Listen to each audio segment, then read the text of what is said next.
Chapter 2 Party Like It's 1999. Our contrarian question, what's important truth do very few people agree with you on? Is difficult to answer directly. It may be easier to start with a preliminary what does everybody agree on. Madness is rare in individuals, but in groups, parties, nations, and ages, it is the rule. Nietzsche wrote before he went mad. If you can identify a delusional popular belief, you can find what lies hidden behind it, the contrarian truth. Consider an elementary proposition: companies exist to make money, not to lose it. This should be obvious to any thinking person, but it wasn't so obvious to many in the late 1990s when no loss was too big to be described as an investment in an even bigger, brighter future. The conventional wisdom of the new economy accepted page views as a more authoritative, forward looking financial metric than something as pedestrian as profit. Conventional beliefs only ever come to appear arbitrary and wrong in retrospect. Whenever one collapses, we call the old belief a bubble. But the distortion caused by bubbles don't disappear when they pop.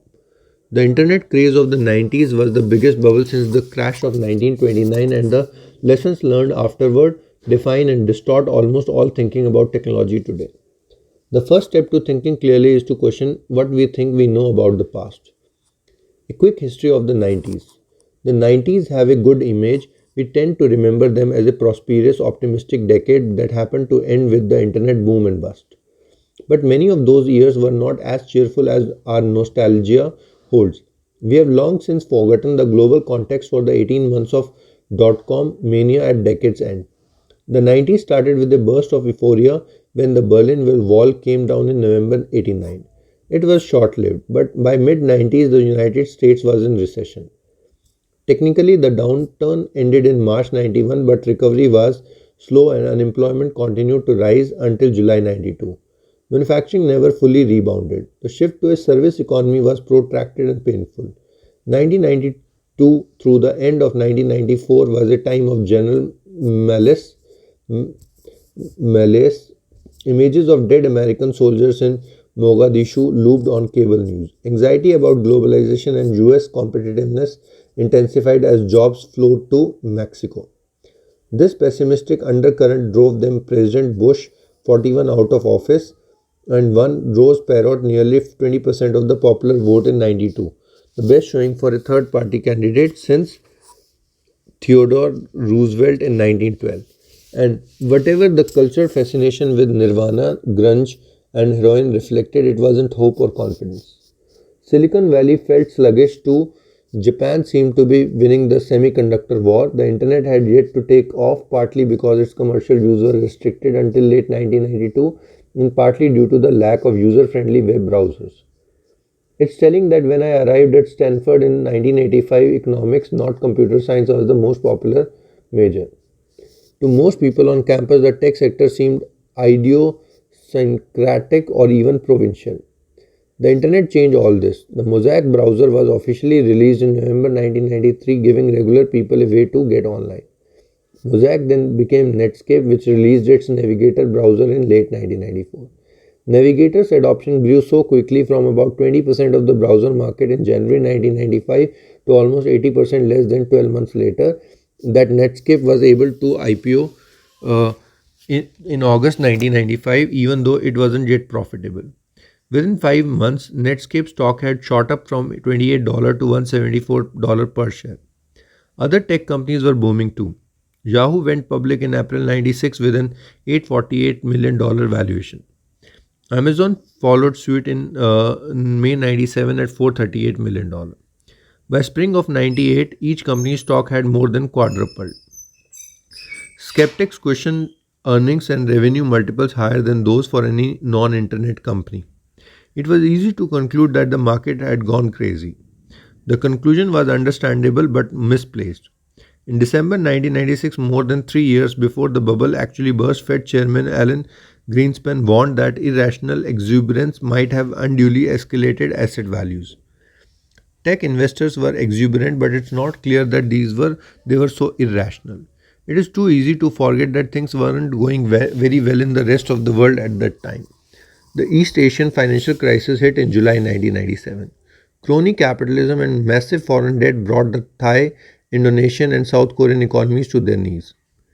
The ruble crisis followed in August 1998 when Russia, hamstrung by chronic fiscal deficit, devalued its currency and defaulted on its debt. American investors grew nervous about a nation with 10,000 nukes and no money.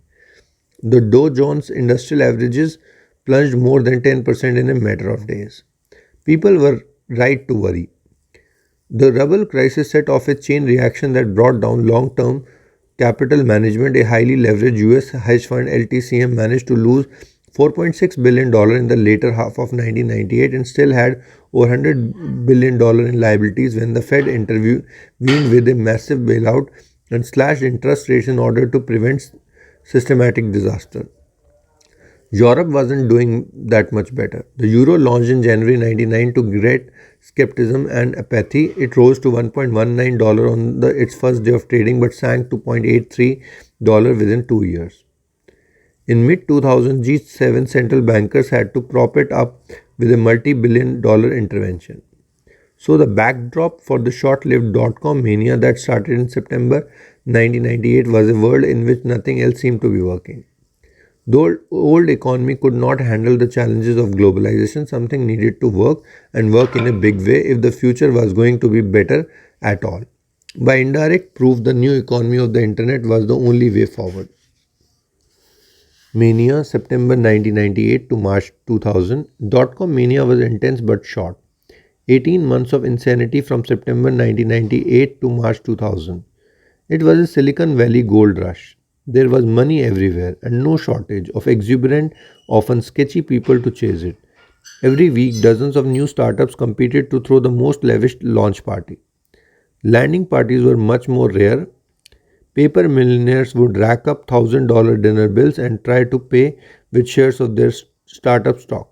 Sometimes it even worked. Legions of people decamped from their well paying jobs to found or join startups. One 40 something grad student that I knew was running 6 different companies in 1999. Usually, it's considered weird to be a 40-year-old graduate student. Usually, it is considered insane to start a half dozen companies at once. But in the late 90s, people could believe that was a winning combination. Everybody should have known that the mania was unsustainable. The most successful companies seemed to embrace a sort of anti business model where they lost money as they grew. But it's hard to blame people for dancing when the music was playing. Irrationality was rational given the appending .com to your name could double your value overnight. Just see this picture. .com boom, 1995 Netscape IPO, pre-mania and then mania. 1996 Greenspan irrational exuberance. 1997 Asian crisis. 1998 Russian crisis LTCM bailout. March 10th 2000 peak at 5048. 1999 okay, then 2000 March 10 2000 peak at 5048. We are given pre-mania years and mania years. Coming back, PayPal mania. When I was running PayPal in late 1999, I was scared out of my wits, not because I didn't believe in our company, but because it seemed like everyone else in the valley was ready to believe anything at all. Everywhere I looked, people were starting and flipping companies with alarming casualness. One acquaintance told me how he had planned an IPO from his living room before he had even incorporated his company, and he didn't think that was weird. In this kind of environment, acting sanely began to seem eccentric.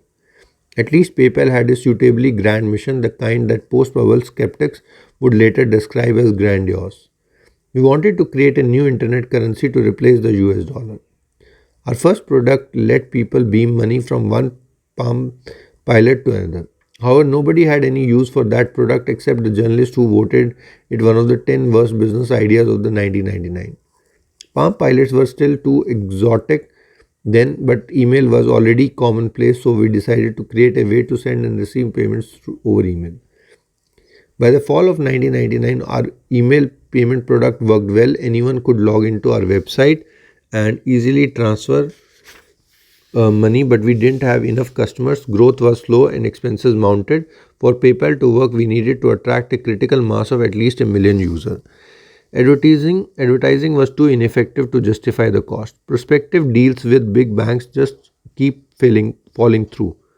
So we decided to pay people to sign up. We gave new customers $10 for joining, and if we and we gave them $10 more every time they referred a friend. They got us hundreds of thousands of new customers and exponential growth rate. Of course, this customer acquisition strategy was unsustainable on its own. When you pay people to be your customer, exponential growth means an exponentially growing cost structure. Crazy costs were typical at that time in the valley, but we thought our huge costs were sane given a larger user base. PayPal had a clear path to profitability by taking a small fee on customers' transactions. We knew we would need more funding to reach that goal. We also knew that the boom was going to end since we didn't expect investors' faith in our mission to survive the coming crash. We moved fast to raise funds while we could. On February 16, 2000, the Wall Street Journal ran a fact story lauding our viral growth and suggesting that PayPal was worth $500 million. When we raised $100 million the next month, our lead investor took the journal's back of the envelope valuation as authoritative. Other investors were in even more of a hurry. A South Korean firm wired us $5 million without first negotiating a deal or signing any documents. When I tried to return the money, they would not tell me where to send it. That March 2000 financing round brought us the time we needed to make PayPal a success. Just as we closed the deal, the bubble popped. Lessons learned. Cause they say 2000 party over, oops, out of time, so tonight I'm gonna party like it's 99. Prince. The Nasdaq reached 5048 at its peak in the middle of March 2000 and then crashed to 3321 in the middle of April. By the time it bottomed out at 1114 in October 2002, the country had long since interpreted the market's collapse as a kind of divine judgment against the technological optimism of the 90s. The era of cornucopian hope was relabeled as an era of crazed greed and declared to be definitely over. Everyone learned to treat the future as fundamentally indefinite and to dismiss as an extremist anyone with plans big enough to be measured in years instead of quarters. Globalization replaced technology as the hope for the future. Since the 90s, migration from bricks to clicks didn't work as hope. Investors went back to bricks housing and bricks globalization. The result was another bubble, this time in real estate. See the picture. .com bust. Picture is given on y-axis. It is 0, 1000, 2000, 3000, 4000, 5000, and on x-axis 2000, year 2001, 2002. So April 14, 2000, end of 3-week crash. Coming back, the entrepreneurs who stuck with Silicon Valley learned from 4 big lessons from the .com crash that still guide business thinking today. Number 1, make incremental advances. Grand visions inflated the bubble, so they should not be indulged. Anyone who claims to be able to do something great is suspect, and anyone who wants to change the world should be more humble. Small incremental steps are the only safe path forward. Number 2, stay lean and flexible. All companies must be lean, which is code for unplanned. You should not know what your business will do. Planning is arrogant and inflexible. Instead, you should try things out, iterate, and treat entrepreneurship as agnostic experimentation. Number 3, improve on the competition. Don't try to create a new market prematurely. The only way to know you have a real business is to start with an already existing customer, so you should build your company by improving and recognizable products already offered by successful competitors. Focus on product, not sales. If your product requires advertising or salespeople to sell it, it's not good enough. Technology is primarily about product development, not distribution. Bubble era advertising was obviously wasteful, so the only sustainable growth is viral growth. These lessons have become dogma in the startup world. Those who would ignore them are presumed to invite the justified doom visited upon technology in the great crash of 2000.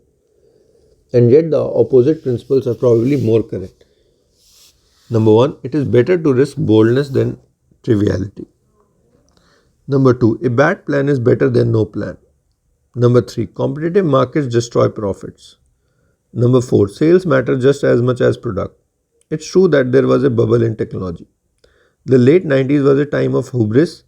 People believed in going from 0 to 1. Too few startups were actually getting there, and many never went beyond talking about it. But people understood that we had no choice but to find ways to do more with less. The market high of March 2000 was obviously a peak of insanity, less obvious but more important, it was also a peak of clarity. People looked far into the future, saw how much valuable new technology we would need to get there safely, and judge themselves capable of creating it. We still need new technology, and we may even need some 1999 style hubris and exuberance to get it.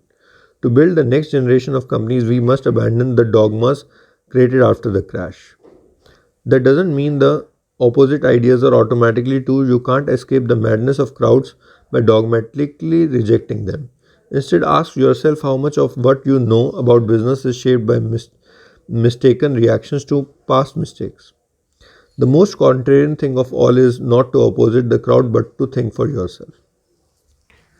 Chapter 2 complete.